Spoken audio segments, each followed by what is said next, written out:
कि मेहरारू अपना मर्द खाती अलगे वोट मांगतिया आ मर्द अपना खाती अलगे वोट मांगता रहे। जौन ससुर उनकर कहत रहे जे हमरा बेटी के जीवन के खराब कर दिलस पवन सिन्हा, आज उहे ससुर अपना दामाद खाती वोट मांगता रहे। तो काराकाट क्षेत्र बाकी निर्दलीय के इलेक्शन 3 आदमी लड़ल बा अपना बिहार क्षेत्र से तो बहुत लोग निर्दलीय के इलेक्शन लड़ता। पूर्णिया से हमरा पप्पू यादव जी मैं जना प्रत्याशी के बुझकी खटिया खड़ा कर दिले बड़े बबुआ, जरा टिकट मिलल बा उहो बिना टिकट वाला हो के हमरा भाई हमरा पप्पू यादव जी मैं जना के जमानत जब्त कर दिले बड़े।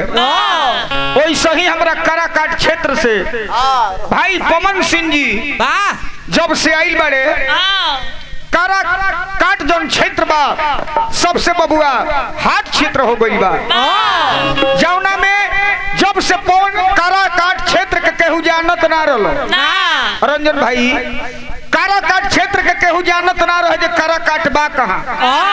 आज यूट्यूब पर सर्च करी रउरा, फेसबुक पर सर्च करी, काराकाट क्षेत्र जौन बा इतिहास लेवल के क्षेत्र हो गई बा।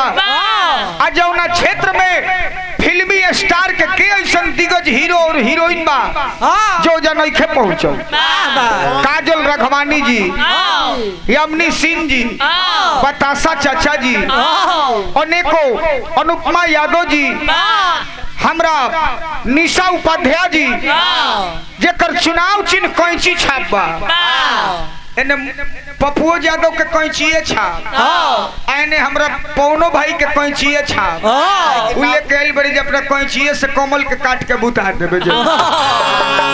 तो देखी जेकरा मर्द मेहरारू में इतना कोर्ट में लड़ाई चलत रहो, पवन सिंह है ने मुंह के जास तो मेहरारू है ने मुंह के जास। बाकी आज के इतिहास देखो कि मेहरारू अपना मर्द खाती अलगे वोट मांगतिया आ मर्द अपना खाती अलगे वोट मांगता रहे। जौन ससुर उनकर कहत रहे जे हमरा बेटी के जीवन के खराब कर दिलस पवन सिन्हा, आज उहे ससुर अपना दामाद खाती वोट मांगता रहे। तो काराकाट क्षेत्र बबुआ बहुत हाट क्षेत्र भइल बा, जहाँ से हमरा पवन सिंह जी चुनाव निर्दलीय से लड़त रहे। हर जाति के सपोर्ट बा, हर जात उनका के सपोर्ट करते। तो नेता ऐसा होके के चाहिए जे हर आदमी के दिल में बसत होके। तो बबुआ हो कैंची लेके आइल बा बिना कतरले ना छोड़, हिनकर मुड़ी में के तो झोंटा काट के साफ बुझ के एकदम सुगा पंखी लौंडाई के यही से पहले ही अपन उड़ा ले लेबे। हां उड़ावला से होई, हां नीचेवा जमल बा तो ओनो काटी, जहां कैंची भिरौला से एकदम मुहावरा काट काट के धर दी। तो चलो तनी हनुमान जी के नाम ले हल जाए।